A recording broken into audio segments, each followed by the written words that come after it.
visuales. El título de mi ponencia es ¿Podemos llamar arte a un producto de la inteligencia artificial generativa? Bueno, con el fin de contestar a la pregunta, es importante aclarar que me enfocaré justo en arte visual o gráfica y en la creación de imágenes con inteligencia artificial generativa. La intención de esta charla, como ya más o menos les introdujo Arturo, es plantear unos cuantos argumentos a favor y en contra de la pregunta para incentivarles a ustedes a que reflexionen al respecto y que puedan llegar a una respuesta de acuerdo a la que a ustedes les parezca correcta a partir de las reflexiones que hoy se comparten.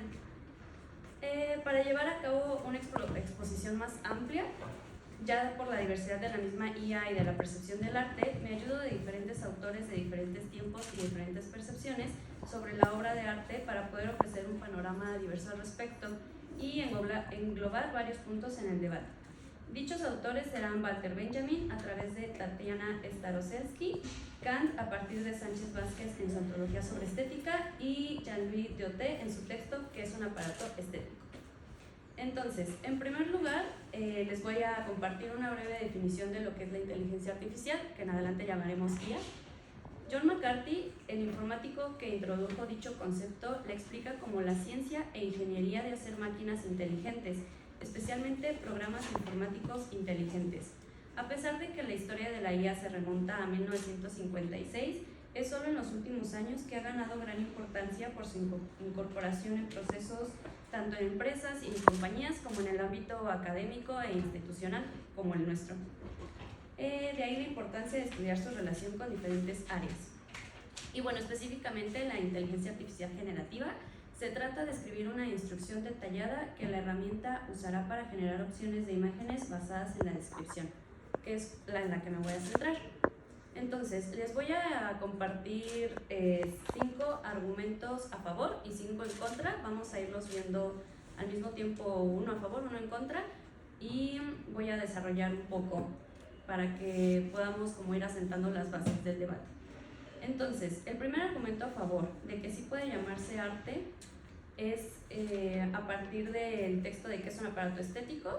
Y de la antología de Sánchez Vázquez, en donde decimos que la reproducción hace posible la producción estética y que por lo tanto reproducción es lo mismo que producción.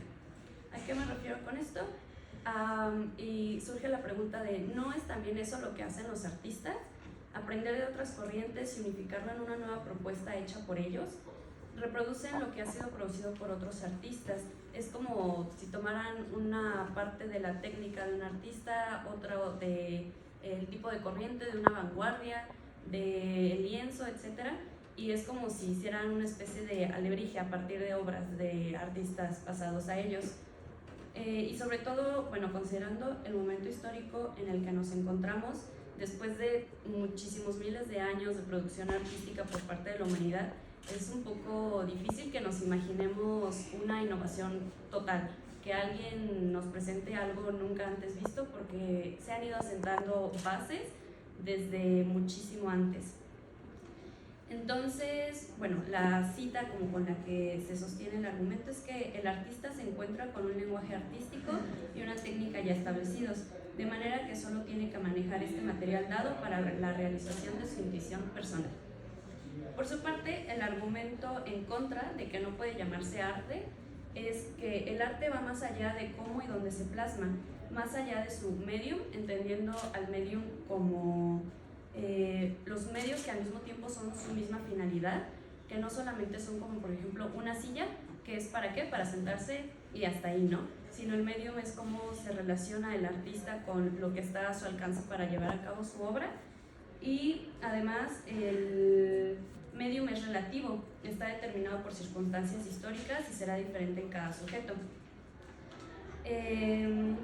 Y bueno, lo que hace la IA es crear, retomando de nuevo, esta idea de una especie de alebrije con información de técnicas, materiales, partes y ejemplos de otras obras hechas por artistas humanos para juntarlos y que resulten una pieza. Sin embargo, para que una obra de arte se considere como tal, hace falta más que esto. No basta tener la técnica y los medios para que se llame arte, sino que también toma un lugar fundamental el proceso creativo intermedio, que en el artista va más allá del momento en el que nada más se plasma y se dedica a elaborar su pieza. Es también el proceso desde pensar cómo, a partir de qué me está a mí como artista llevando a querer plasmar esto, qué le quiero compartir al espectador, cómo lo voy a hacer, en qué momento, representando qué, etc. Y también es cómo se da la relación del artista con su medio. Luego, el segundo argumento tenemos también del mismo texto de que es un aparato estético de Jean-Louis Deté y de que es la antología de estética de Sánchez Vázquez, sobre que la distracción, entendiéndola como la IA, versus el conocimiento, entendiéndolo como el artista. Entonces, recupero la cita de Jean-Louis Deté: lo lúdico de la distracción es más relevante que la negatividad del trabajo. ¿Qué quiere decir esto? No se requiere demasiado para poder generar algo con IA, por lo cual se vuelve más atractivo y cercano al usuario, tanto al creador como al espectador. ¿Por qué se considera, o por qué estoy diciendo que el trabajo es el artista? Porque se necesita más tiempo para poder aprender a crear algo fuera de la IA, por lo tanto es más difícil y requiere más trabajo, lo cual puede ser un poco pesado y claramente inaccesible para todas las personas. Para usar la IA no se requiere muchísimo más conocimiento técnico, por ejemplo, que lo que es en una obra hecha por una persona, ¿no? Entonces, por su parte, tenemos el contraargumento de, igual, recuperando una cita, que es justamente la personalidad del artista lo que determina esa fusión de las calidades particulares de ese valor total que llamamos belleza. Entonces, son los diferentes, como ya decía, todo el proceso desde la inspiración del artista hasta colocarla en un punto en donde pueda haber un espectador, son los que componen a una obra y solamente adquieren el valor estético cuando se encuentran recopilados por una persona en la obra, que es algo que nos estaría faltando con la IA, porque no está esta unión que se da como a partir de la persona, y por lo tanto ese sería uno de los argumentos de que no se puede llamar arte a algo creado por inteligencia artificial. Luego, el tercer argumento, recupero una cita de la antología de Sánchez Vázquez, es que el arte tiene que mantenerse siempre dentro de los límites de la vida humana, que representa y expresa. Y bueno, también vamos a recordar un poco la definición de inteligencia artificial, y esta es meramente derivada del ser humano, por lo tanto es como una extensión de este. A lo que voy con esta cita es que no es posible que algo creado por inteligencia artificial esté más allá de lo humano y de la vida humana si es una creación del mismo humano. Entonces, ¿por qué si algo que hace una persona con otras herramientas que no son IA se puede llamar arte, pero cuando entra en juego la inteligencia artificial ya no, si es parte de lo mismo humano? Pero el contraargumento a esto es que la coincidencia absoluta entre intención y realización es lo que hace perfecta una obra. Entonces, ¿qué podemos decir que se necesita para llamar arte a algo? Para que la obra sea perfecta y pueda considerarse como tal, se necesita coherencia entre la idea y su realización a través de técnica, medios, inspiración y conocimientos. Si bien la IA tiene a su alcance todo esto último, la primera parte falta. No tiene este primer impulso meramente humano de querer ver realizado algo que primero concibió en su imaginación. Para que algo pueda ser llamado arte, necesita la coherencia desde el primer impulso humano hasta todo este proceso de realización, para que pueda ser coherente y resultar en un producto. Luego, el cuarto argumento a favor es, bueno, el cuarto a favor y en contra es igual de Sánchez Vázquez en un apartado sobre Kant. Este argumento surge a partir de que Kant dice: ¿por qué no podemos pensar en dos tipos de belleza? Una según su mera forma, nada más el resultado, y esa es la belleza que usaré para el argumento a favor de que sí puede llamarse arte, y otro tipo según lo que busque expresar o el concepto detrás de ella, y es la que voy a usar para el argumento en contra. Entonces, a lo que se refiere Kant, con la ayuda de Sánchez Vázquez, es que una de las consideraciones más importantes, si no es que la fundamental para llamar a algo arte, es el valor de belleza. Entonces, si podemos tener dos tipos de belleza según la funcionalidad de la obra y otra según lo que busca expresar, ¿por qué no puede entrar de la inteligencia artificial en el mero resultado, en lo que se nos muestra y ya? ¿Y por qué no puede entrar la otra en todo el proceso anterior y en recibir nosotros como espectadores el mensaje del cual se tenía la intuición en un primer momento?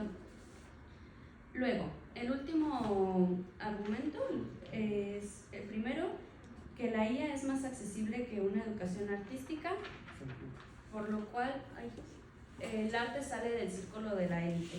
Este es un debate que se ha tenido durante mucho tiempo y, bueno, más bien hacia acá, sobre si no tiene el arte algo de elitista, que no puede estar al alcance de todos, tanto la academia como los museos, o sea, tanto el creador como el espectador.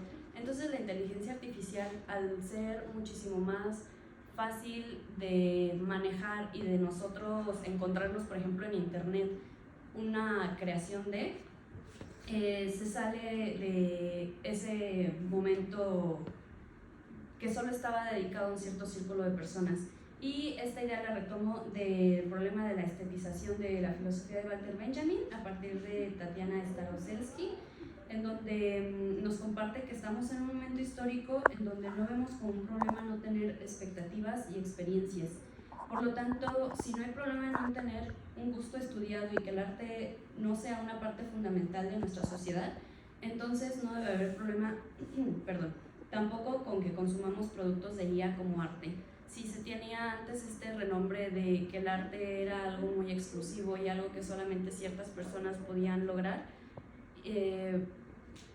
pero ya no, se está poco a poco destruyendo esa idea, entonces lo que podamos consumir a partir de la IA nos puede resultar igual de, no sé si gratificante, pero puede cumplir la misma función del arte, entonces ¿por qué no llamarlo arte?